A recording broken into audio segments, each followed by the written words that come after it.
కేవలం 7,999K up to 10 kgs వరకు బరువు తగ్గి అధిక బరువు నుంచి వచ్చే ప్రధాన సమస్యలను దూరం చేసుకోండి. సిల్వర్ స్క్రీన్ పై దళపతిగా కోట్లాది మంది నీరాజనాలు అందుకున్న విజయ్ ఇప్పుడు రాజకీయ రంగంలో కూడా కోట్లాది మంది అభిమానాన్ని చూరగొంటున్నారు.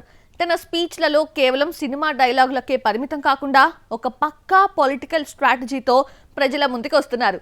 ముఖ్యంగా తన హీరోగా నటిస్తున్న జననాయగన్ సినిమాలోని పాటలు ఆయన పొలిటికల్ కెరియర్కి ఒక ఊపునిస్తున్నాయి. జననాయగన్గా విజయ్ వేస్తున్న అడుగులకి తన సినిమా పాటలు ఎలా సపోర్ట్ చేస్తున్నాయో ఇప్పుడు చూద్దాం. సినిమా రాజకీయాలు విడదీయలేనంతగా పెనవేసుకున్న తమిళనాడులో దళపతి విజయ్ తన జననాయగన్ చిత్రంలోని పాటలను ఒక రాజకీయ అస్త్రంగా వాడుకుంటున్నారు. ఈ పాటల్లోని సాహిత్యం సామాన్యుడి ఆశలను, అవినీతిపై ప్రజల ఆగ్రహాన్ని ప్రతిబింబిస్తున్నాయి.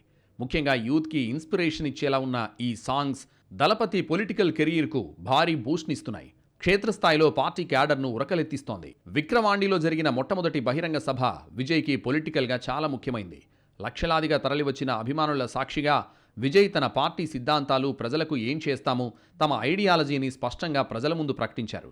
ఇది కేవలం ఒక సభ మాత్రమే కాదు, పొలిటికల్గా తమిళనాడు రాజకీయాల్లో తన ఎంట్రీని అఫీషియల్గా చెప్పిన సందర్భం. ఇక్కడే స్టార్ హీరో నుంచి ఒక లీడర్గా, ప్రజానాయకునిగా, జననాయకన్గా తన విశ్వరూపాన్ని విజయ్ ఇక్కడే ప్రదర్శించారు. సినీ ఇండస్ట్రీలో స్టార్ హీరోగా ఉన్న విజయ్ రాజకీయాల్లో మాత్రం తనను తాను ప్రజలకు ఒక సేవకుడిగా అభివర్ణించుకున్నాడు. తన రాజకీయ ప్రయాణం కేవలం పదవుల కోసం కాదని ఇది ఒక రాజకీయ విప్లవం అని అభివర్ణించాడు. సెక్యులరిజం, వారసత్వ రాజకీయాలకు వ్యతిరేకత వంటి అంశాలను విజయ్ బలంగా వినిపించాడు.